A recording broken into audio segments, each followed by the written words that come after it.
members of the SAB receive many great opportunities. If you are a student and would like to join, please contact the Dole Institute. We would like to encourage each of you to get special benefits and support the Dole Institute by becoming a friend of the Dole Institute. If you enjoy this evening's program, please let us know by contacting us on Facebook, Twitter, or through our website email. Hearing assistance is available, and we have a loop seating section at each program designated by a sign. If you have any questions about the loop, or if at any time during the program you have difficulty hearing, please alert one of our staff members or student volunteers. Before we begin tonight, I would like to remind you to please turn off your cell phones. After the interview, we will have some time for audience questions and answers. If you have a question, please raise your hand and a student volunteer with a microphone will come to you. Please stand if you are able and just ask one brief question. And now, please welcome Associate Director Dr. Barbara Ballard. Thank you, Lauren, very much. Good evening and welcome to the Dole Institute of Politics and tonight's program, The Future of the Middle East, with Joseph Westphal. Before I start, I would like to turn the back of your program and just say, next Wednesday, Anchoring Nightline with Juju Chang. I hope you'll be able to attend that as well, and please view the other programs. Tonight's interview will be conducted by the director of the Dole Institute, Bill Lacey. We would like to extend special thanks to the co-sponsors of tonight's program, the KU Center for Global and International Students, and the KU School of Public Affairs and Administration. Ambassador Joseph W. Westphal owns a long and distinguished career in government and academia. From March 2014 to January 2017, he served as a U.S. ambassador to the Kingdom of Saudi Arabia under President Barack Obama. Prior to his time as an ambassador, he was the Undersecretary of the Army and its Chief Management Officer. He has worked in both the House of Representatives and the Senate, and has held positions in the Carter, Reagan, Clinton, Bush, and Obama administrations. Dr. Westphal is currently a Senior Global Fellow at the Joseph H. Lauder Institute of Management and International Studies at the Wharton School of the University of Pennsylvania. Ladies and gentlemen, please welcome Dr. Joseph Westphal.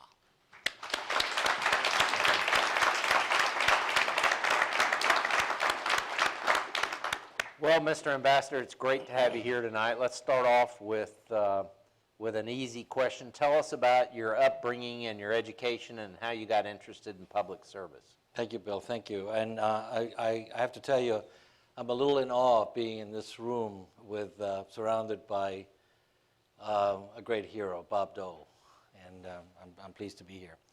I am an immigrant to the United States. I came in 1956. My father worked for IBM in Chile. He was from Chile. My mother was Chilean, and managed to get transferred to New York. So I ended up coming to the U.S. at the age of about 6 years of age, and the rest is history, as they say. I'm very proud of my heritage, and very proud of having had the opportunity to study and learn and educate my kids as well. My wife, Linda, and I have been great partners, and she joined me in Saudi Arabia and did a fantastic job there. We have 4 kids and 7 grandchildren with 1 on the way, so big family spread all over this country. Very proud to be here with you today. Okay, can you tell us a little bit about how you got interested in public service? Yeah, I was a political science professor. I started my career as a professor in political science and went to Washington on a research fellowship, expecting to be there a couple of years, and got talked into a job in Congress. Did that for a while, and then that led to other things. I ended up working for Jimmy Carter, and then I worked on the House Budget Committee. Then I went to work for President Reagan. And it was really during the Reagan administration that I really learned everything about politics, about how our government worked. It was one of the toughest jobs I ever had. I was fairly junior, but I ended up even staffing one of the president's cabinet councils. It was really a great learning experience, and taught me a lot about politics, hardcore politics. And you know, I've been able to expand from that over time. public service for me became something that's really important. That's why I was able to serve in both Republican and Democratic administrations, why in Congress I worked for both Republican and Democratic senators and House members, because I never saw my career as working for a party or working for an ideology. It was working for my country and doing the best that I could to help my country along the way. And I still feel that way. And I've just been very fortunate to have the opportunity to serve my country in those different ways. Okay. We'll be focusing the hugely disproportionate share of our time tonight on Saudi Arabia, but before we get to that, I want to ask you one more question that's not related to that, and that is serving as Under Secretary of the Army. What was that like? And from your perspective, the Army's been through a lot in the last 10 or 12 years. What kind of challenges does the U.S. Army face today? Yeah, I think what interested me most about that job was that Congress had passed a number of bills in the defense authorizations prior to my taking that job, which was in 2009. I had been the chancellor of the University of Maine for a few years after I left the Bush administration. Was the fact that Congress was increasingly getting very irritated at the fact that the services, Army, Navy, and Air Force, were wasting billions of dollars in the management of their business operations. In other words, we were increasingly costing the taxpayer more and more money and not accountable for that. And that DOD was and still is the only department that isn't able to finish a financial audit of all the departments of the government. And so they passed legislation that said that the undersecretaries of the Army, Navy, and Air Force were now going to be the chief management officers, and that their responsibility was to transform the business operations of those services. And I thought, wow, what an incredible challenge. It's not glamorous. If you're a DOD, you want to be involved in military operations and what's going on in Afghanistan and Iraq. But to me, that was really public service. That was something that was really, really needed. And so I put all my efforts into that. It was mandated that only the undersecretaries could do it. It could not be changed by the Secretary of Defense. And therefore, I had pretty much free reign, and I had built a big staff to work on this. And we made huge progress. And I have to say, I hope there's no too many Navy and Air Force people who would be offended, but I got to tell you, the Army led the way on this. And because I think we took it a lot more seriously than the other services did. And I hope that continues. Mm-hmm. It's very important. In terms of challenges the Army faces today, what are some of those from your perspective, having served in that role? Well, we faced the challenge that because of Iraq and Afghanistan, the Army of the three services, had, in a way, if you could say this, had benefited from more resources, and we had modernized our equipment, modernized our force. The Navy was complaining that it didn't have enough resources to do its shipbuilding, and the Air Force. The Air Force manages not just a very expensive platforms, but they also have space. They are the leaders for us on space, and that's a big bill. So when I was there, we started facing the problem of the budget and sequestration and all of the issues of I was in charge of closing down the Army every time Congress couldn't pass our appropriations bills. And so our challenge for the Army was that the only way for us to reduce the budget was to reduce manpower. And we had the pressure of these wars still going on and Afghanistan not slowing down. We faced that challenge. Then in recent years, and this administration has promised a lot more money to the services and increased defense spending, much like President Reagan did back when he became president.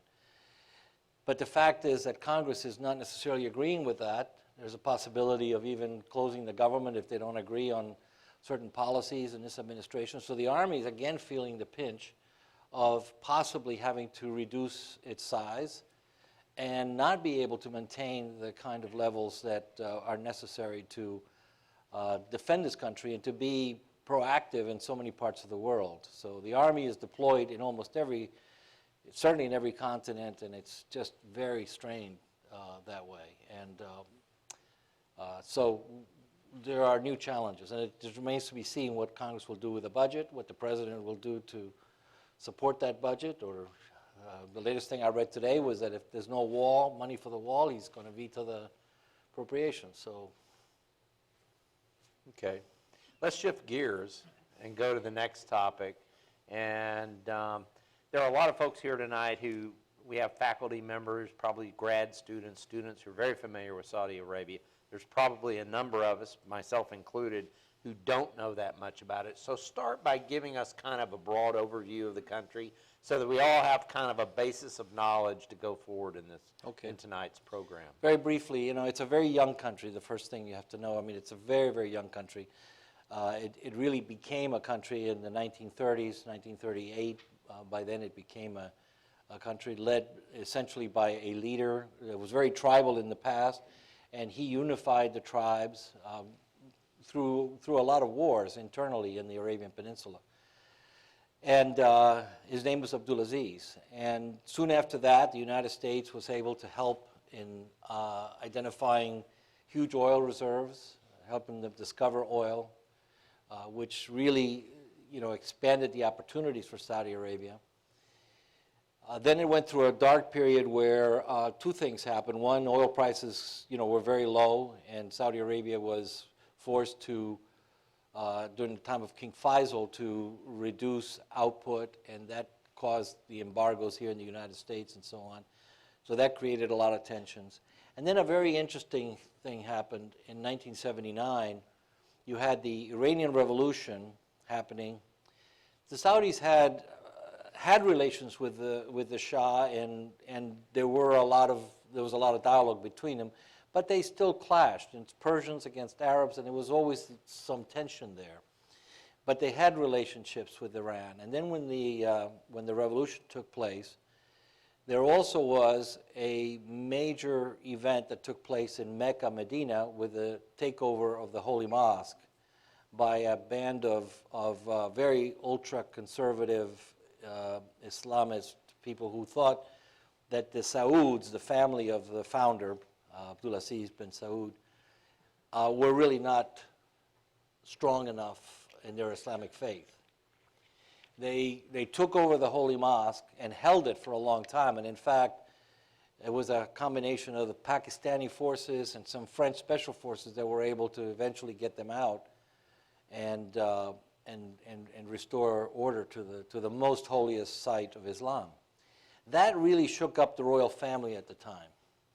It shook them up and said, they felt really threatened. And so a country that was fairly, by their standards, fairly liberal at the time, became much more conservative and adopted a much stricter form of Wahhabi. Wahhabi was an individual, a religious leader who formed a sort of a deal with the old Sauds that you protect Islam, we'll protect your right to rule in Saudi Arabia.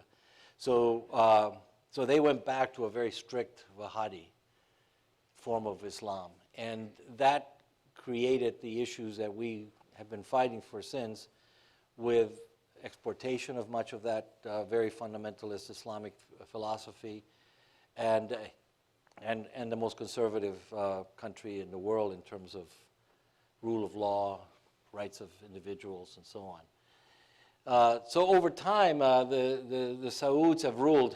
Abdulaziz, the king, had 38 sons and about 40 daughters. Nobody knows who the daughters are necessarily, but we all know who the sons are. And when I went there, King Abdullah was the king. He since has passed, and then when I was there, he passed away, and King Salman took over, so a younger brother.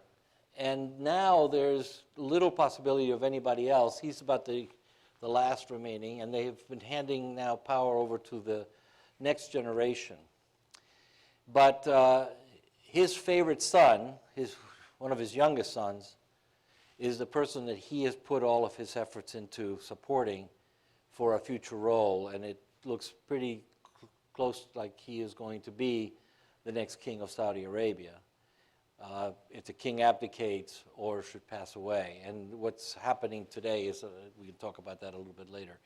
But the kingdom has gone through this very conservative situation, and we have been working in every administration, to include President Obama's, very aggressively to help Saudi Arabia transform, but at the same time ensure that they can be a real player in the world economy and the society of people. So I can talk a little bit about some of the stuff that I did when I was there to try to get to that. How were you appointed? How did that happen? How did that transpire? I, to this day, don't know. I mean, I was very happy in my job, and I had not, I had not asked to be an ambassador or be ambassador to Saudi Arabia. I think that, like they always do in the White House, they're looking for somebody, they look for names. They look for somebody who could get confirmed. I was somebody that could get confirmed because I had pretty good support on the Republican side. But I don't know. I asked the president why he chose me, and he said, because I liked your broad background. I liked, the fact that you could deal with a lot of different issues because you had worked in all these different agencies. You had a broad spectrum. That's the only thing he told me. Okay. Well, talk a little bit about the implications of the Justice Against Sponsors of Terrorism Act and why President Obama vetoed it. Well, this piece of legislation was brought about by some of the families of the folks that were killed in the bombing of, or in the attack on the towers, and they've been pressing very hard for the ability to sue the Kingdom of Saudi Arabia for what they alleged is their engagement, official engagement by government, in supporting the attacks in 9/11. And this bill, which had been proposed for many times, finally came to fruition in this last year of President Obama's administration. And it was one of these perfect storms. It came right at the anniversary of 9/11. It came right on the cusp of a presidential election. There were just a lot of forces going on, and Congress was ready to leave. I think President Obama always opposed it because we were concerned about the precedents it would set for us in other countries. In other words, if we allow our courts to seize assets of another country in the United States, what's to prevent them from doing that to us in their countries? And he wasn't necessarily concerned only about Saudi Arabia. I actually guess that he was less concerned about Saudi Arabia, which might seem a little weird, but he was really concerned about what would happen in other countries. And so, and he also felt that we needed to proceed in a more balanced way and study this a little bit more. So he vetoed the bill, but he waited too long to veto the bill and to take action on it, which, again, Congress was pressing to get going and move on this before they recessed for the elections. And so by that time, it was too late, and it was overwhelmingly passed. The Saudis also, I think, employed a lot of really big Washington law firms, paid a lot of money to get them to lobby. I think they overdid it. It was a lot of overkill, sometimes too aggressive, and it just didn't work in their favor at all. Now, nothing has happened since then. I mean, the legal process is going on, and the Saudis didn't take any negative action in country. I was very concerned as the ambassador, and I talked to the president about this. We have a lot of, we train all of the defense forces for Saudi Arabia. The Navy, the Air Force, and the Army, we train them, and their National Guard, which is a permanently standing army. So we have a lot of military in the country doing some of this training, and we have a lot of contractors, many of whom are former military. So I was very concerned about them because we don't have an agreement with Saudi Arabia to protect them from any actions that the country could take. Like we have a SOFA agreement, like we have in Afghanistan or we had in Iraq. And we left Iraq primarily because they wouldn't agree to a continuation of that agreement that protects our soldiers and our assets there. So I was worried about that, but nothing has happened, thankfully, on that. Okay. Tell us a little bit about the Joint Comprehensive Plan of Action and what that is and what it entails. Well, the President, again, and the Secretary of State worked really hard to keep these negotiations with Iran and, of course, the European countries that also included China and Russia to eliminate their nuclear weapons in Iran. And the Saudis and other countries in the Middle East wanted the administration to focus also on Iran's actions in the region, what it was doing in Lebanon, what it was doing with Hezbollah, what it was doing in Yemen with the Houthis, and all of its actions in the region to destabilize in Syria and Iraq. So they were pressing very hard. The first meeting that I had with the President, we went to Saudi Arabia just as I was confirmed by the Senate, and we had a 3-hour meeting with King Abdullah, of which 90% of it was about Syria and Iraq and about why the United States was not pushing harder on Iran's actions in the region. And the President's answer and the Secretary of State's answer was, we're never going to get an agreement on this. This is very important that we stop their nuclear program. We're never going to get an agreement if we start going in all these different directions. We need to focus on this, get this done, and then focus on the other in a separate fashion. You could debate that point, and historians and political scientists continue to do that, whether that was a good idea or not. Iran's activities continued to expand, and when the Russians came into Syria, they were also aligned with the Russians in some ways, or the Russians with them. So things just escalated. So the Saudis never opposed the agreement itself. They feel that they benefited from a non-nuclear weaponized Iran, but they felt it could have gone further and in a broader way. And of course, many members of Congress of both parties felt the same way. So that's, and my problem was, I tried to get permission from the Secretary of State, from him in particular, because he was doing the negotiations. So I would talk to him and say, I need permission to talk to the Saudis about what we're doing in these negotiations, to give them a little bit of a window into the actual negotiations themselves. And he was fiercely opposed to that. And I wanted to just assure them that we would have their back on some of this, but I was not given the opportunity to do that. Mm-hmm. So they continued to be very anxious about it. Okay. What would you say, Ambassador, were your greatest challenges as ambassador and your greatest accomplishments while you were there? Well, I think, the challenges were really just a couple of things. One was the feeling that, especially towards the end of the administration, that the President really had a very negative attitude about Saudi Arabia, and generally that region, that he had a personal negative opinion of Saudi Arabia, and that they felt that even though President Obama made 4 visits to Saudi Arabia, more than any other president. George Bush made 2, and he had 1 more than any other president. So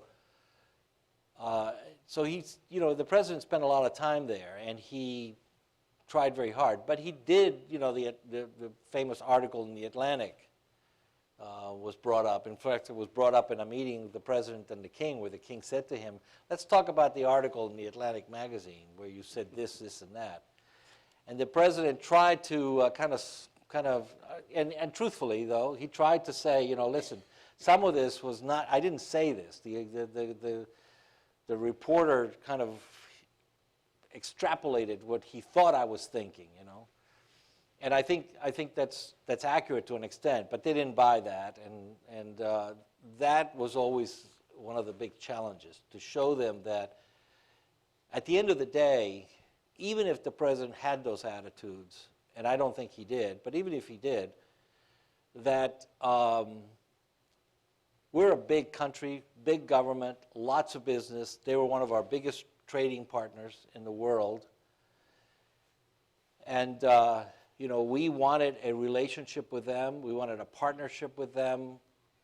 We wanted to stabilize the region. They were a growing power in the region.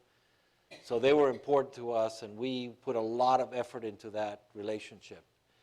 I guess when you go to my greatest accomplishment, I would say would be that, and I've done this in all my jobs, you know, I start by building the personal relationship.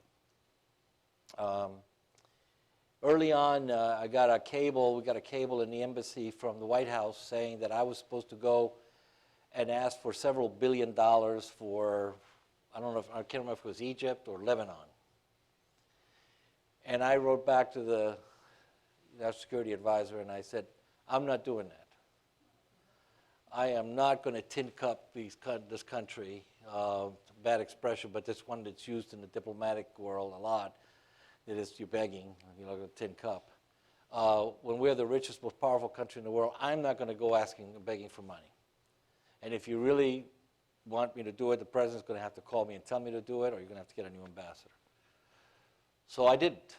And part of that was I didn't want to go in asking for things. I wanted to build the personal relationship. So when the time comes to ask for really difficult things, not money, but talk about things like human rights, the rights of women, reform, economic engagement, and things that sometimes could be really tough to talk about, I could do it in a very open I mean in a very clear fashion, directly with the king, directly with the crown prince, and have that entry, and that I would be welcomed back. And the U.S. ambassador is the most influential person of the whole diplomatic corps. I was the only person that would meet with the king, of all the ambassadors from around the world, the only person that would meet with the crown prince one-on-one. And I built those relationships early on. The young prince who is the crown prince today, who you're reading about in a lot of the news, when his father became king, he was just an advisor to him. And he would occasionally be in some of the meetings that I was in with the king, who was then the crown prince. So he was an advisor to his father, who was the crown prince of King Abdullah. And so I decided, I saw this video one time. I don't remember where I saw it. Somebody provided it for me. And it was King Salman, who was then governor of Riyadh. He was governor of Riyadh for 40 years. He built that city. And he was at some kind of he was in one of the Gulf countries, maybe Qatar or Bahrain, and they were looking at a power plant, and they were in the control room. And he had two of his sons there. One of them, this young Mohammed bin Salman, who must have been about 17, 18. The older brother was sort of standing watching things. The father was in a business suit, looked like a Madison Avenue executive. And here was Mohammed bin Salman, this young prince, one of his youngest sons, with a notepad, taking notes and following his father and paying attention to the people that were giving he was so engaged. And I thought, no, this guy is very young to be that interested in all this. And his father just saw that in him.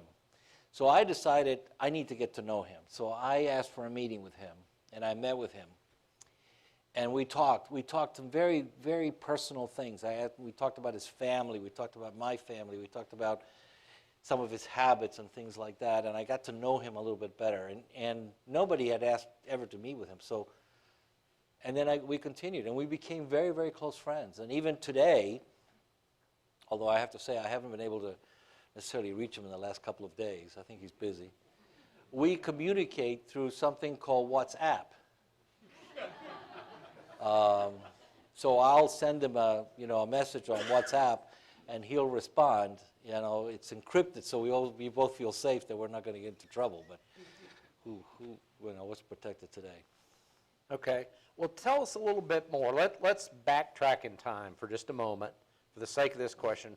When we first started talking about having you here, and when you and I discussed some different topics that we might get into tonight, the Crown Prince was one of those topics, and you wanted to, I believe, kind of talk about how he could really bring change to the nation. So backtrack about a month and give us your assessment of the Crown Prince at that point, and what you thought he would do, and what you thought was really important about, Sure.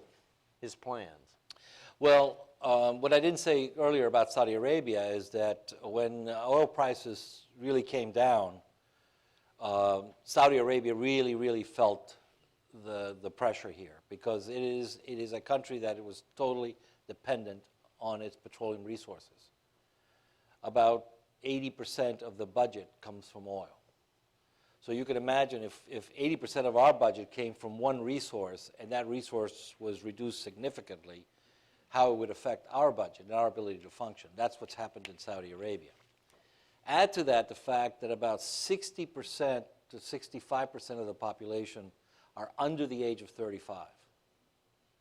And that's a population that for all of its history has been heavily subsidized. So picture yourselves in a country where you don't pay for electricity and water and all of the things that you normally pay bills here to the county and to the state and to the federal government. Your education is free, your health care is free. 70% of the workforce, 70% of the Saudis that are employed in government. Now, when people get upset about how big our government is and bloated, remember, we're maybe 3%, 2%. They're 70%. It's a subsidy. It's a way of taking those petrodollars and returning them to society. So you have a population that, for the most part, young people didn't have to work. Their parents' work was itself very light in a way. There wasn't much to do in all these government agencies and so on. And so the budget started really hurting, and for the first time in a long time, since the time of King Faisal, in the time of Jimmy Carter's presidency, the deficit started, there was a deficit in their budget, and that deficit was growing. Add to that the fact that all of us who consumed a lot of Saudi oil were now no longer buying it. We still buy a little bit, but not to the extent that we used to buy before. We are now a bigger producer of oil, and now we are an exporter. Congress passed a law last year for the first time, thank God, that allows us to export oil. So we became a competitor in that regard. The world is also, because of climate and other things, has reduced the amount of fossil fuels it's consuming. More alternative fuels are on the market. So countries like China and even India are conserving more and buying less. Economies have been shrinking a little bit, so there's less buying of Saudi oil. So they are really feeling this. So if you take all those factors, a young population, many of which, hundreds of thousands of which have been educated in Europe and the United States, who come back to their country and expect now, after this education, to get jobs and have opportunity, who have seen the world and have seen what they can experience out there, want more. But there aren't any jobs because nothing is manufactured there, nothing is built there. Everything is imported. It's a desert environment, and they haven't really had to do much to provide that kind of employment opportunities. So they're faced with this huge challenge. So this young prince decides the country's economy and culture need transformation. We've got to go away from this situation where all of our schools are teaching only religion. We've got to go to a situation where we open the country up, where we provide employment opportunities, but how do we do that? We need foreign investment. We need to attract much more foreign investment into this country. So, for example, they're the biggest buyers of our SUVs. They love Fords and Chevy SUVs. They like Toyotas too, but they love ours. And I made sure they love ours more than Toyotas. Good for you. Yeah. And I got them to buy American beef for the first time. I sent the king a cooler with a bunch of steaks, American steaks. And I said, you got to start importing this stuff. And he did. He ordered their Food and Drug Administration to study. They're, I don't want to get sidetracked, but That's all right. they're concerned that American beef has too many byproducts, which could include pork products that they're eating. So I assured him that we would be able to differentiate that beef, which is only grown in Kansas, of course, that it's just perfectly grown. Yes. And we could export that to him. I had to work with Secretary Vilsack, who was great, and we worked together on finding a way to provide that beef for them, and they opened it up market. But anyway, they need to provide jobs, and they don't have the, so I was talking about SUVs, so they said, well, we know you're not going to build plants to build those cars here. You're never going to do that.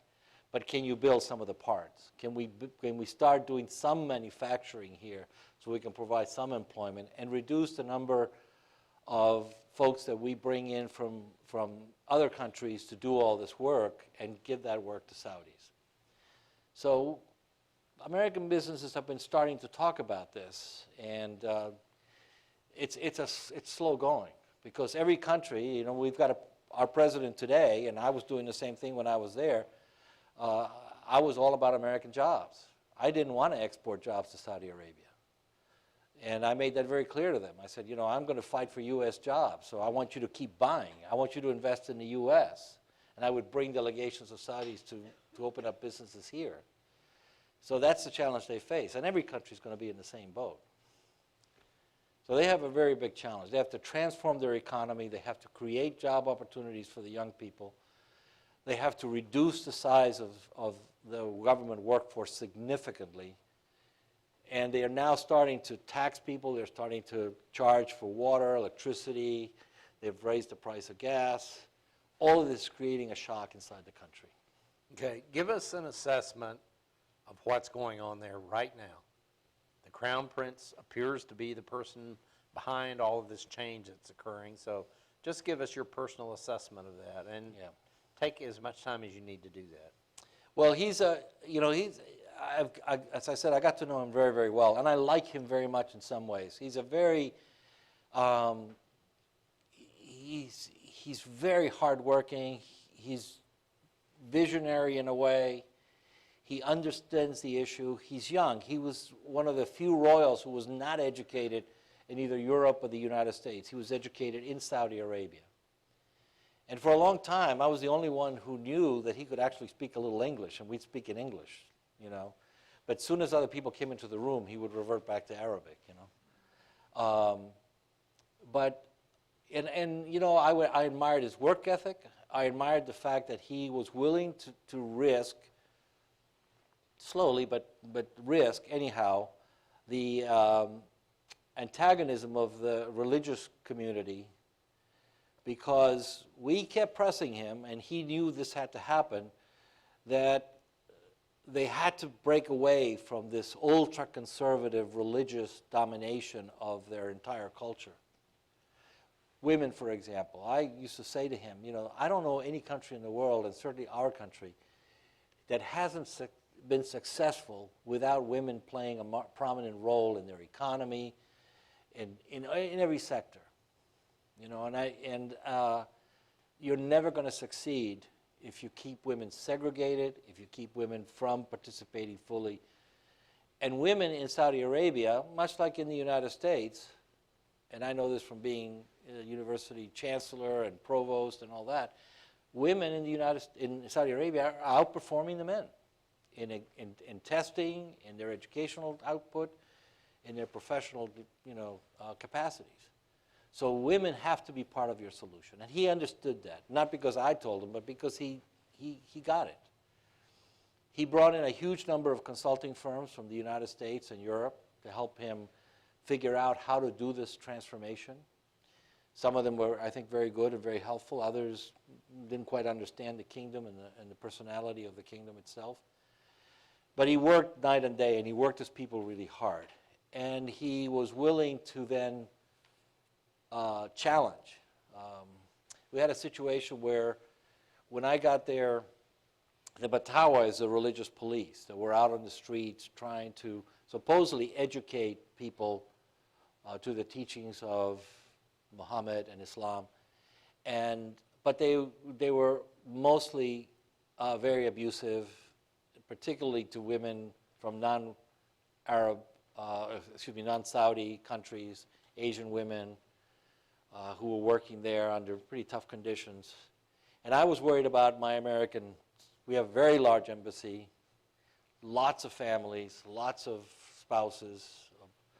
So I was very worried about our American diplomats and their families.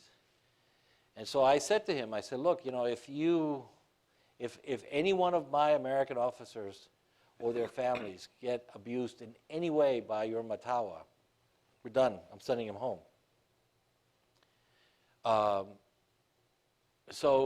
I think that helped to just help push them along to. It's the kind of conversation I could have with him without having recalling ambassadors or something like that, or getting kicked out of the country.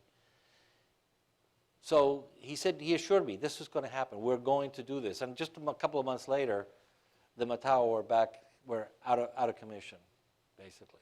And that just created a sense of freedom and opportunity for particularly young Saudis that had never been before. The embassy was the only place. We'd have these little concerts. I'd bring in rock groups, little rock bands all the time, because it was the only place that young Saudi teenagers and even college students could come. And my wife, Linda, had these art exhibits, which were phenomenal, of Saudi art that she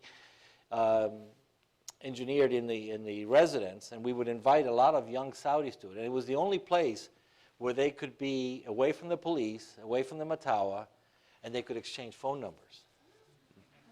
NBC, because you're not allowed to be with anybody of the opposite sex who isn't one of your relatives. So if you get caught in a restaurant or having coffee with somebody of the opposite sex in those days, you were arrested, both of you.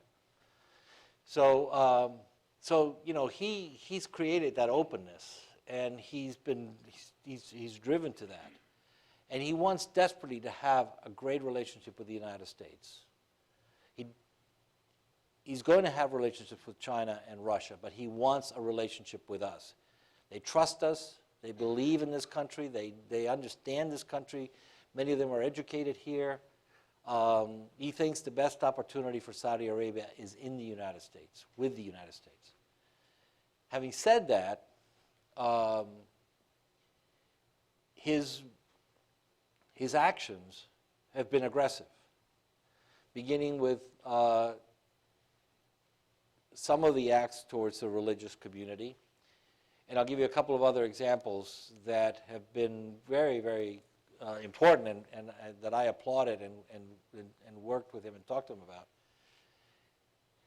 The New York Times and other papers were running during the time of JASTA, the bill that you mentioned, on the 9/11, have been running a series of articles about how Saudi Arabia really had created this terrorism by exporting this very conservative Wahhabi type of fundamentalist Islam.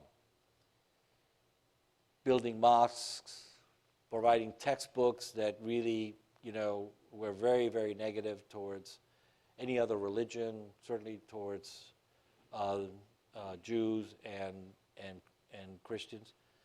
And so, that they exported this, and they were the cause of this terrorism situation that we were fighting all over the world.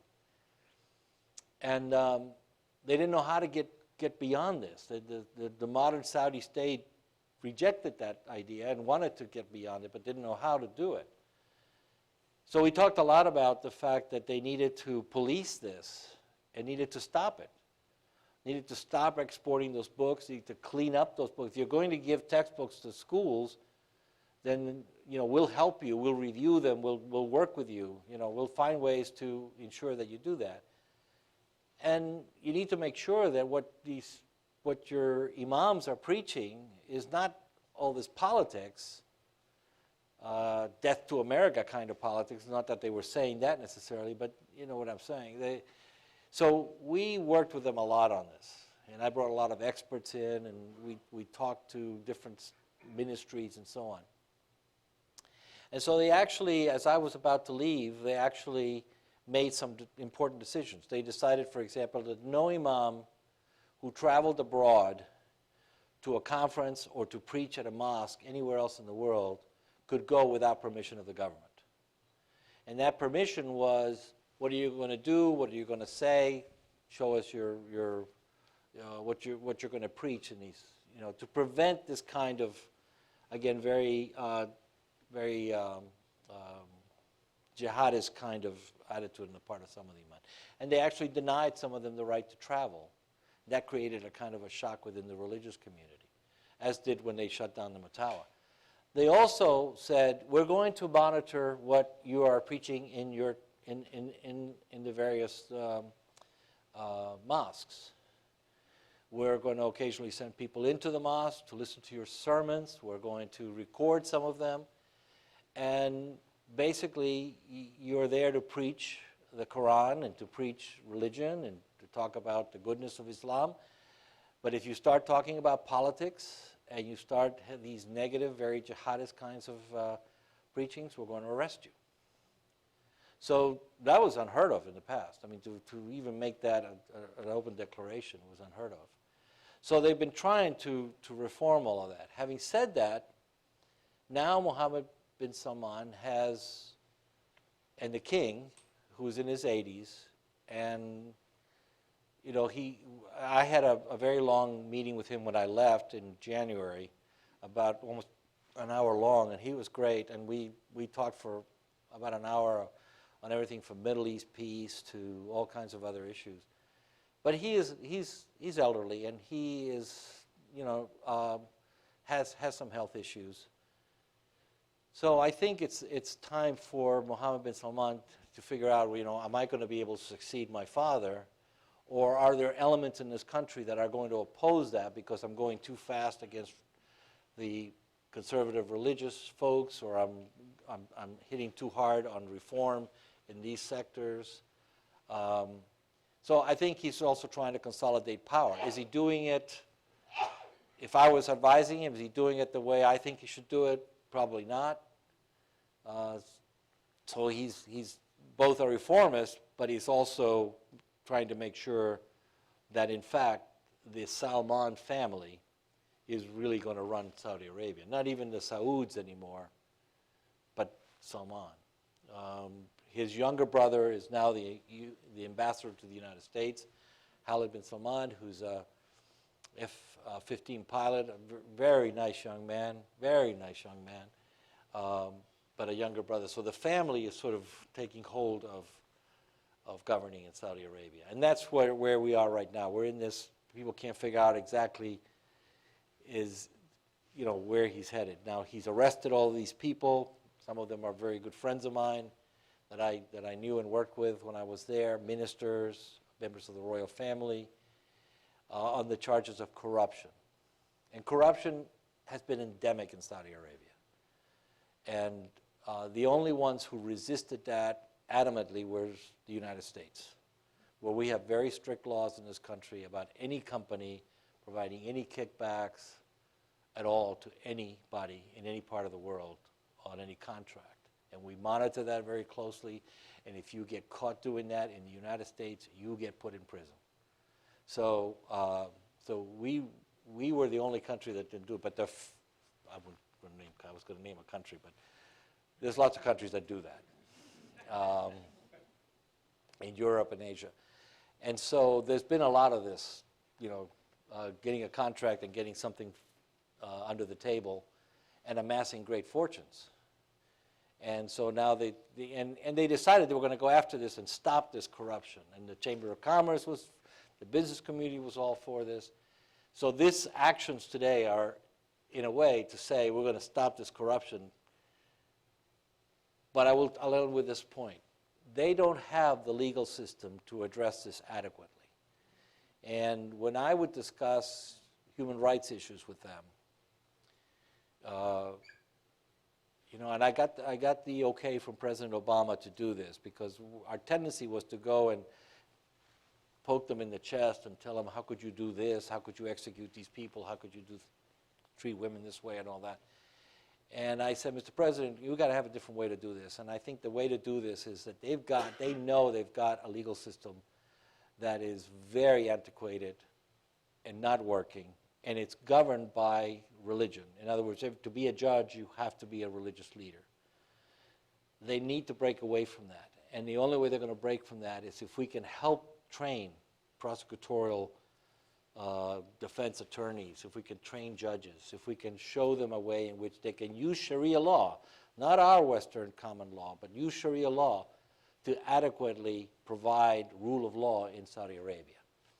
They were all for this, and we started this process as I was leaving. I brought in all kinds of organizations. We met with the Minister of Justice and all of their folks. They were very enthusiastic about this. So even though it sounds like, we're telling them their system is broken, which we did, they accepted it, and they wanted the United States to help. But we haven't resolved this, and I don't know what's happened since I left there at the end of January on all of this. There's no ambassador, so I'm not sure any of this is being followed up on. Maybe it is. I hope it is. But that's what they need. And in order to do something like eliminate corruption and seize people's assets and all of this and do judicial proceedings of all these people, they need a system that's fair and equitable and has due process. And they don't have that. Okay. That's a challenge. Okay, I have one final question, then we're going to open it up to Q&A from the audience. But my question is unrelated to the topics we've covered tonight. I know you're very fond of Bob Dole. Can you speak a little bit about your thoughts, share your thoughts on Senator Bob Dole? Well, I like to say in a way that I sort of mimicked the Bob Dole style of dealing with people and with issues. I'm probably not as conservative as he is in some areas, and certainly not as experienced as he was. But I love the fact that he was a man of great principle. He was definitely part of that group of people that rebuilt this country after World War II. That greatest generation, even though one of those posters says, I'm not part of that greatest generation, but he is. And he was a great model in the Senate. I never worked with him and never got a chance to spend much time with him. I did talk to him a couple of times in my career and spent one time almost an hour talking to him about politics and governing and the Army. But he's the kind of senator that we need today. He's the kind of leader that really believes in public service and believes that this country can be so much more than what some people believe today. That they're really there representing a political party rather than representing a constituency and a people and a society. So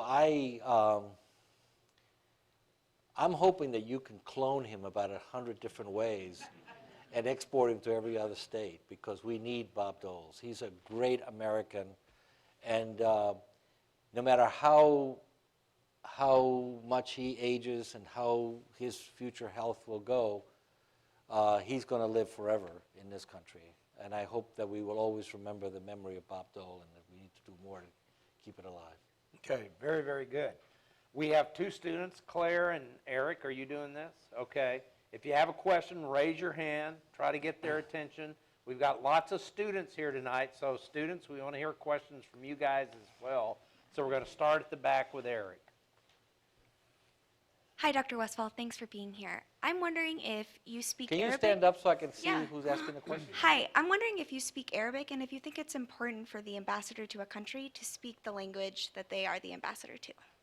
Boy, that's a really good question. I refuse to answer that question on the grounds that I may incriminate myself. I do not speak Arabic. I didn't know a word of Arabic before I got there. And I soon learned that, all our foreign service officers have to learn the language before they go to a country. So every officer that I had in Saudi Arabia had spent a year before actually deploying to Saudi Arabia studying Arabic. And so some of them had also served in the Middle East and in Arab countries before and really knew the language. But what I quickly observed was that in every case, almost 100% of the time, if I took them to a meeting with me, with a minister or with some member of the royal family or whatever, these young officers would immediately want to show off their Arabic. And, I would say, "Hi, how are you? It's great to see you again." And I addressed the minister. And then, let me introduce you to my political officer.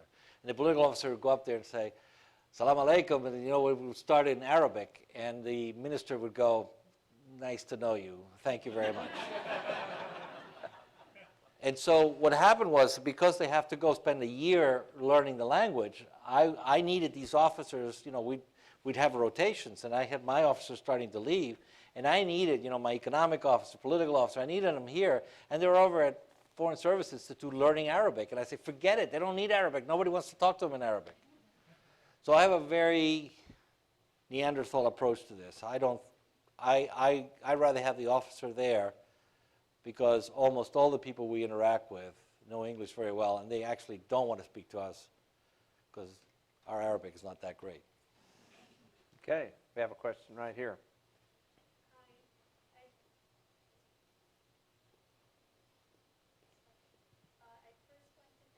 I don't think it's on. Lawrence, would you please, let's check this out. Hold on just a second. We'll be with you in just a second. We need you to wait for the microphone so we can have this on our video. So here we go. Thank you, Eric. Okay, thank you. I'd first like to thank you for being here tonight. Thank you. What were some of your day-to-day duties as an ambassador, and how did your Chilean heritage assist you with them? Good question. That is a very good question. So day-to-day duties, really restructuring the embassy in a way. The State Department is very bureaucratic. It's an old agency, been around a long time, and they have refused to change many of their policies and procedures and organizational structures for fear that Congress would mess it all up, because most of it is mandated by Congress, unlike other agencies where they create their own processes. So when I got there, everything was very stovepipe. The economic section wouldn't talk to the political section, who wouldn't talk to the commercial section. They were very territorial, and I needed a team, and I learned that from the Army. I learned in the Army you don't succeed unless you are working as a team, and you're all pulling in the same direction, and you share everything. And so the way I did it was not by demanding this or telling them you're going to work together. It started with one of the economic, the chief of the economic section, economic counselor. There was a vacation period, where the government closes, and so a lot of our officers used to take vacations then. And I said, no, you can't go on vacation, because if you go, nobody can do all these things that I need done, and these meetings that I need to go, that you need to go with me, or that I need to send you to. He said, what do you mean? He said, well, if you're gone, I just have your young officers. I need a senior counselor there. And so I sort of showed them that if they did team up, they could take a vacation because the other senior counselor could kind of pitch in. And so it became in their best interest to work together. And I tell you honestly, if you talk to any of these officers today that work for me, they'll tell you it absolutely changed the way they work. They found it so much better to work as a team. They leveraged their knowledge, their experience, and also their time, and they were able to take vacation. The Chilean background, I think there's a lot in common between the Arab and the Latino, the Hispanic,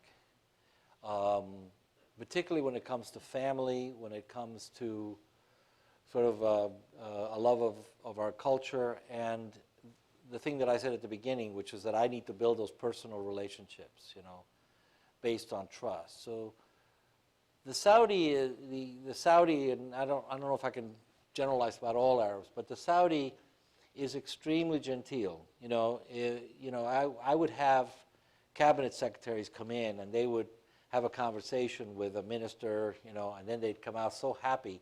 The minister said he agreed with everything I said and we're going to do this. I said, no, he's not. They're not going to do anything you asked them to do. They're very polite. You tell them you want this, they'll say, of course, Mr. Secretary.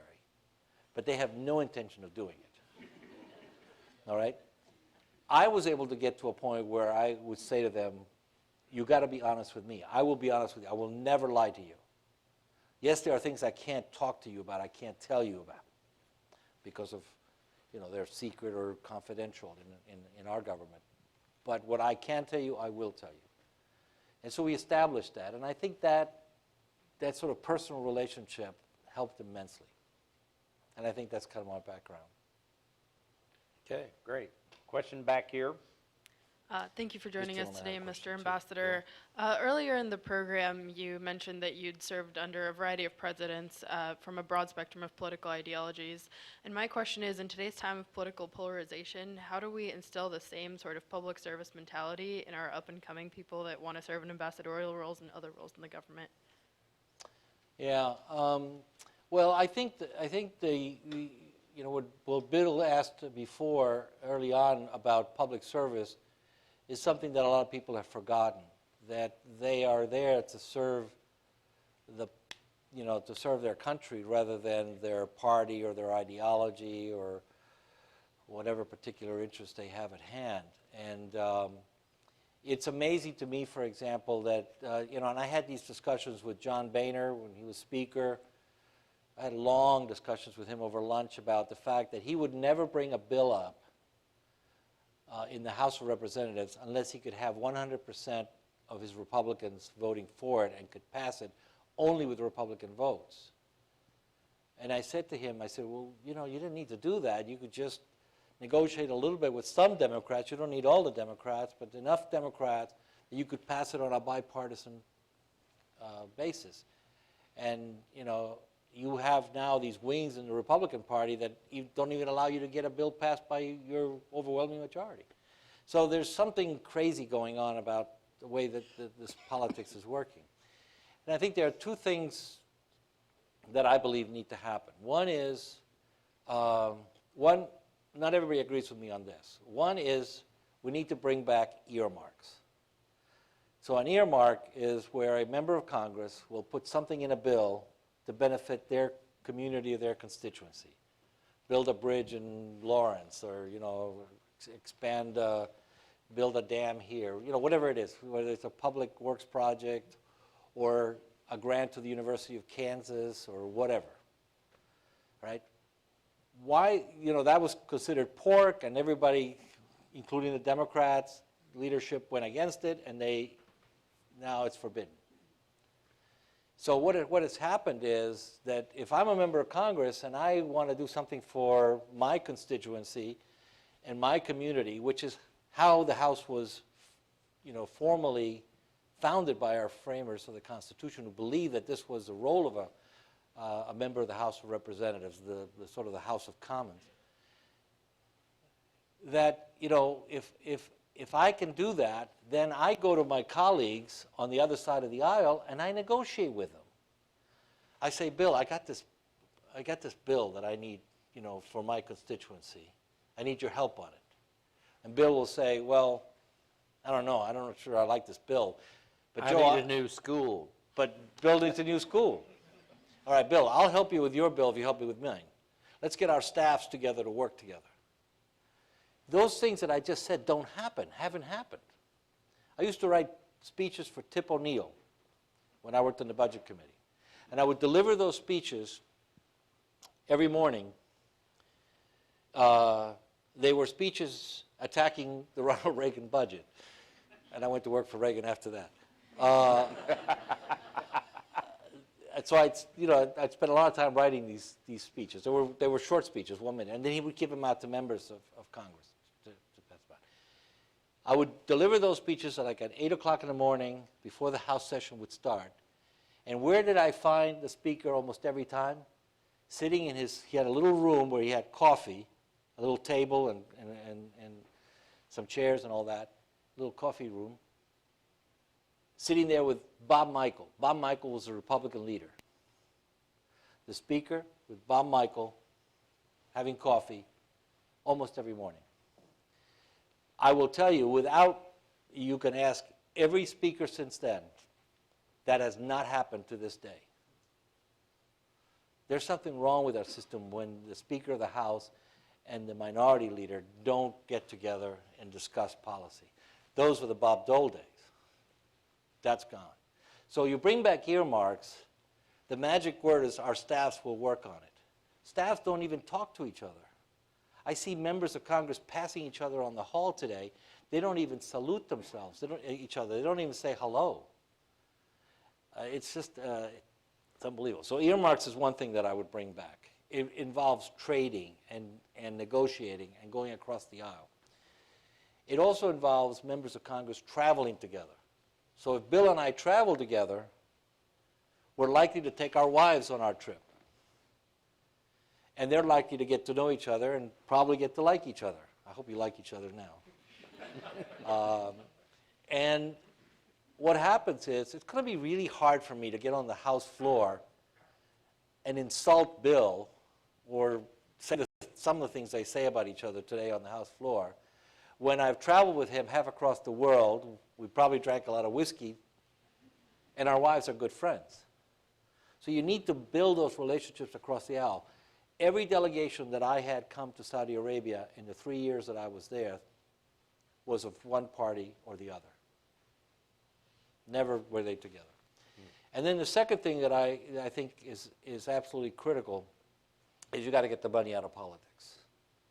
Because, you know, every member of the House and Senate is spending literally all their time fundraising. Elections are costing too much. There's no accountability for the money that goes into the coffers of members of Congress, and so I think we've got to go back to the McCain-Feingold kind of legislation that really kind of limited the amount of money in campaigns, which means challenging the First Amendment issues which were raised by the Supreme Court. Okay. Somebody up here had a question, so, okay. Thank you very much, Mr. Ambassador, and thank you for being here for your very informative discussion about Saudi Arabia and the Middle East. I have a question. You've already said that there's no ambassador, no current ambassador in this administration. And I've read in many different publications how the State Department staff has been cut. Has that affected Saudi Arabia appreciably? Yeah, I think, you know, the president has submitted a budget which cuts the Department of State significantly. And I know the Secretary of State, Tillerson, is also looking to reduce the department significantly, maybe not for the same reasons that are coming out of some elements in the White House. The idea there being that you don't need all of this infrastructure and all of these people. More and more White Houses, including the Obama White House and the Bush White House, but particularly the Obama White House, more and more the White Houses are beginning to believe that they could do most of the work that a lot of ambassadors do through their national security staff, which under Clinton, when I was there under Clinton, the national security staff was about 35 people. It grew to about 300 people under President Obama. And I don't know what it is today.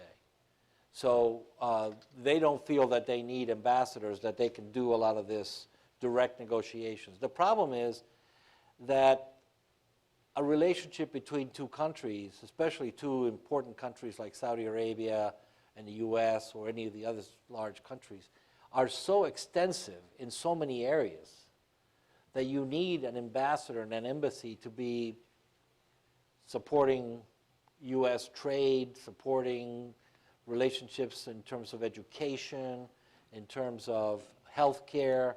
There's all kinds of things that the White House is not going to be interested in working in. They're going to be interested in working on the big issues, whether it's Syria or Lebanon or whatever it may be. But they're not going to be working on these other issues. And so if you leave it to the private sector, it doesn't really protect American jobs as fully as I think you should protect the jobs, because I think the backbone of jobs in the United States are your small to medium businesses. And so I worked very hard to ensure that it wasn't just Boeing and all of the big companies that were benefiting from trade with Saudi Arabia, but I was really pushing the Saudis to allow more small and medium businesses in the U.S. to sell and export to them. So I think for those reasons you need an ambassador. And I think that there's a philosophy, and President Reagan had the same philosophy, that less government is better, and that we don't need all of this infrastructure. And so I think this is going to play out. We'll see how it plays out over the next year. Okay, we have a question back here and right here. Yes, thank you, Ambassador.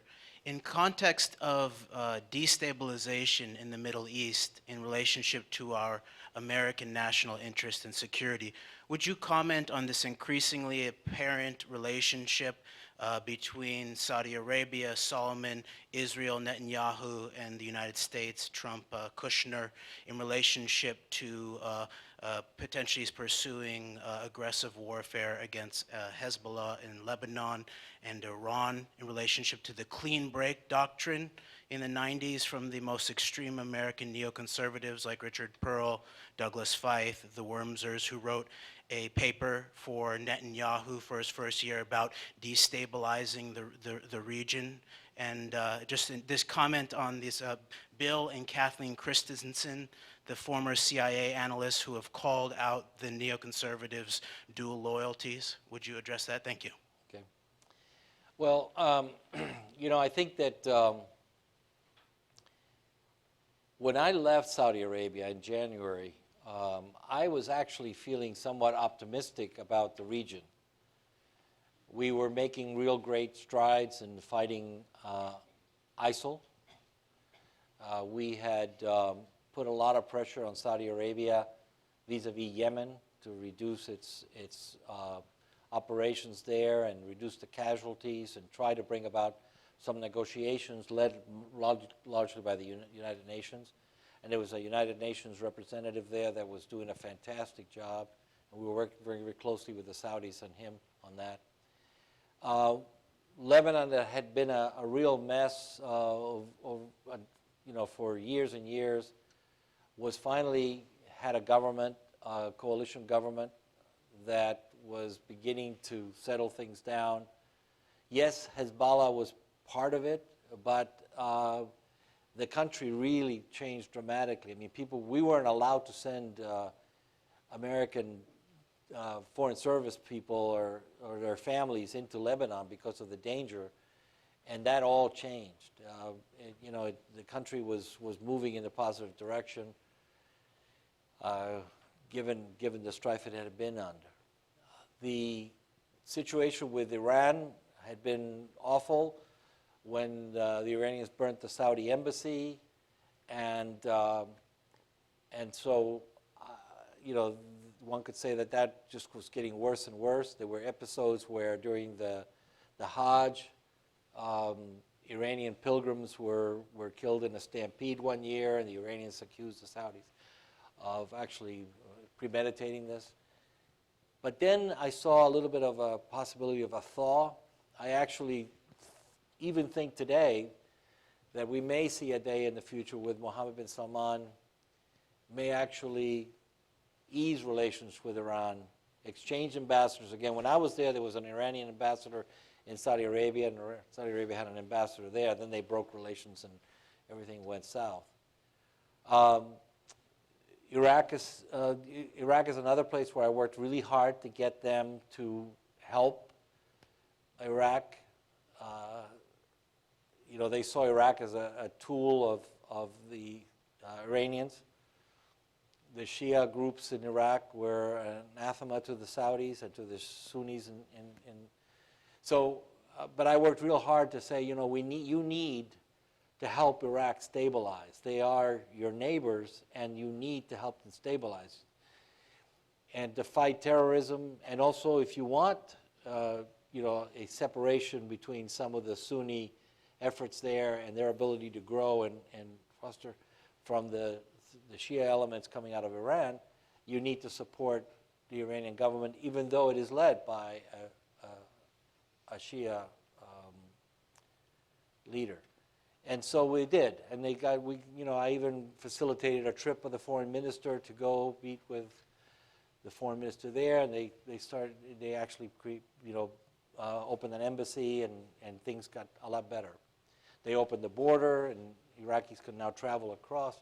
So things were improving there, improving in Lebanon. Syria was a terrible mess, but that remained to be seen what's going to happen there. And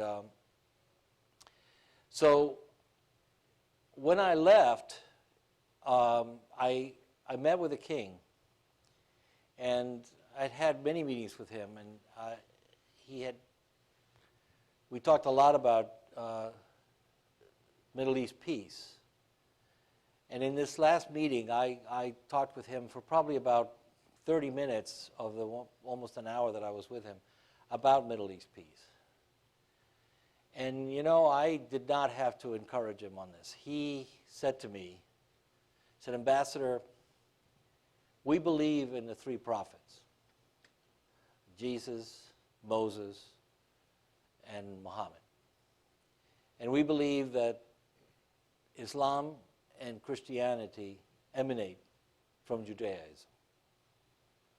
We no longer believe in death to Israel, and we believe in a Palestinian state, and we think and we hope that your government will continue to fight for that."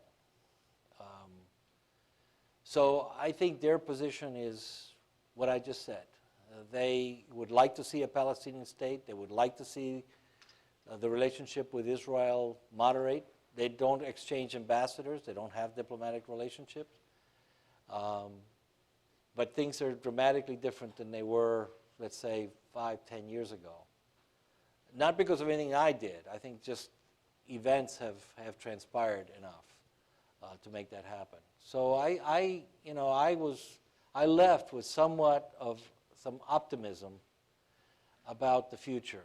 And I still remain optimistic, but I think we've hit a big, big bump in the road or something that's making it really tough right now. But I'm hopeful that in the end, and the United States has got to, we've got to have a more consistent policy. We cannot be all over the map on these issues. President Obama, whether you agree with him or not, and many of us who worked for him didn't always agree with him on all these policies. But the one thing that I would always say to the Saudis, I said, you can trust what our president is telling you, because read his speech at the University of Cairo that he gave in 2009. He was a very new president at the time, the first president ever to go to the Middle East and ever to address an Arab group. And he spoke at the University of Cairo, and he lays out his philosophy about how we should function in the world. And his basic philosophy is we all share in this world. As he put it in his speech, if there's a disease in Africa, we're all subject to the possibility of getting that. If there's a war in another part of the world, we're going to be sucked into that. We all have to solve these problems together, and military action is not always the solution. In fact, it's not the preferred solution. We need to work through diplomatic channels. We need to have dialogue. We need to, have greater understanding. So that was his philosophy. And what I think was remarkable about President Obama is that in 8 years of a presidency that was really challenged by Congress, by people in Congress, by people in other countries like the Saudis and others, he was able to remain true to those principles. So consistency matters in our leadership in the world. And we need to have that. And I think whether it's with Israel, whether it's with other countries in the Middle East, now with China and with Korea, consistency really matters. And I'm hopeful that we can go to that next step. Okay, we're going to take two more questions. The first one's right here. Hi. Hi. My question is, what advice did you or would you have given on the Yemen crisis? Well, we gave a lot of advice on the Yemen crisis. And there was a lot of misconception about our participation in that. So there was a coalition that the Saudis built. First of all, the government of Yemen was overthrown by this smaller entity of population within Yemen, the Houthi population, right? The Houthis. And they were overthrown. And we had to evacuate. I mean, I spent a lot of long nights figuring out how we get our ambassador from out of Yemen without him getting attacked. And we finally got him out. We flew him out of there really quick. And I gave him a piece of our consulate in Jeddah to be his new embassy. They were going to ship him off to Egypt, and I said, no, let's keep him in the region. So our ambassador to Yemen, Matt Tuller, who's just a great foreign service officer, is actually operating out of Jeddah. So our efforts were to say, you know, we're not part of this coalition that the Saudis have gathered together, which is basically the UAE and the Saudi. Qatar was part of that, but they're pulled out since this big disagreement with them. So our efforts were to say to the Saudis, look, we're not going to aid and abet you in the bombing of Yemen. We want you to find a way to resolve, to have peace negotiations. Their concern was the Houthis are being supported by Iran. The rockets they're firing, the weapons they're using are all coming out of Iran. And therefore this is, and even has some Hezbollah advisors at one time there advising the Houthis. So they saw this threat on the border, which they were correct about. And we said, we'll support you to some extent in defending that border. The president said, we will help you defend that border, but we will not support you going in and bombing inside of the country. And people thought that we were providing them all kinds of targets and intelligence and all that, and we were not. And so that war has become a real problem for the Saudis, because it's costly in a time when they don't need to be spending that kind of money. It's cost us a lot of rift with them because we didn't want to be part of that situation. We didn't want to be accused of aiding and abetting the bombing of civilian targets. They bombed civilian targets not because they wanted to, but because they didn't have the accuracy of their systems. They wanted us to help them target military, you know. But it's hard in a country where the military and the civilians are all kind of in the same place. A little bit like Vietnam and back in those days. So it was a very difficult, very tenuous situation, and it's just gone worse. And the relationships, again, between Iran and Saudi Arabia caused this to become an issue celeb between the two countries, with Iran saying, we're not supporting the Houthis, and the Saudis saying, yes, you are, because they could never fire these rockets into our country, and they're posing a threat to us. And as the Crown Prince just recently said, this is almost like an act of war. Not almost, it is an act of war. So now where do we go from here? So it's a dangerous situation. So Yemen was a real problem, and I spent a good part of my time. Sometimes I wanted to ask the president that he should double my salary and make me, since I'm working on Yemen issues, Syrian issues, Lebanon issues, I should be being paid for like 3 ambassadors. I didn't go for that, though. Never sold him on that. No, couldn't. Okay. We have time for one last question in the back. Mr. Ambassador, do you think the United States have any chance of succeeding his foreign policy in Middle East without Iran? Or he's going to continue doing the same thing and fail over and over for many years to come? Let me make sure I understood your question. You're asking me if I think the U.S. will succeed in the Middle East? Without Iranians' help, without bringing them to the table and talk to them instead of being enemies. Right. Again, I happen to be a little bit of an optimist about things, and I think that in my lifetime, and I'm pretty old, so I think it's in the near future, we will see some thawing of relationships with Iran. There's nothing in this administration that shows me that that's likely to happen soon, given the verbiage that you hear from President Trump and others. But I do think that there is that possibility. There's going to be elections in Iran. We don't know who is going to inherit the post of the supreme leader there. They have some moderates there that could potentially allow some thawing of relationships, but I think it will have to start in the region rather than between Iran and us. I think when I saw the possibility that Saudi Arabia and Iran could actually start going back and building diplomatic relationships, I thought that might be helpful to us in the future.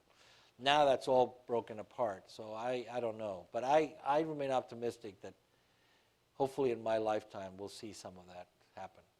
And that will transform the region because, I mean, the Persians are a strong civilization with a huge history and a great, have been a great empire. And the Arabs are highly fragmented and very tribal in nature. And so you have two societies that just are very different from each other.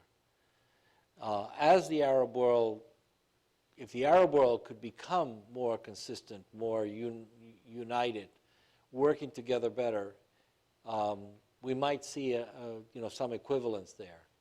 And we tried very hard to get the Gulf countries, all the little Gulf countries, from Oman all the way up to Kuwait and Saudi Arabia, to work together on a number of projects, defense, unilateral, sort of create a little NATO of the Arabian Peninsula, to work together on cybersecurity, to work together on economic development issues, and through the Gulf Coordinating Council. So they started doing some of this, and we worked very hard. I brought secretaries of defense in, secretaries of commerce. I mean, I brought in big teams of people to try to get them to work together, and it was going great until now. Do you think they can do it without Iran or not? No, I mean, I think Iran has to be part of the solution. I mean, they're a big player. They're a powerful entity, and they're an aggressive entity. And, right now they're looking to do more trade, I don't think it can happen without Iran. Okay. Mr. Ambassador, thank you so much for an informative evening. Thank you very much. Thank you. Good to be with you.